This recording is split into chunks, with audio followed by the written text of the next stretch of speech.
దేవుడు స్వస్థపరచువాడు, రక్షించువాడు. తనను నమ్ముకున్న వారికి, తనను ఎరిగిన వారిని స్వస్థపరచువాడు. నమ్ముకున్న వారి ద్వారా అనేకుల్ని స్వస్థపరచువాడు ఆయన.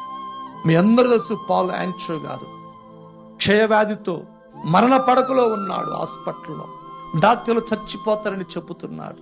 రక్తము కక్కుతూ ఉన్నాడు. ఇక కొన్ని రోజుల్లో చనిపోతాడు. ఒక చిన్న అమ్మాయి వచ్చి ఏమిచ్చింది?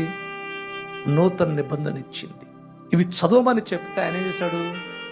పక్కన పెట్టాడు, పట్టించుకోలేదు.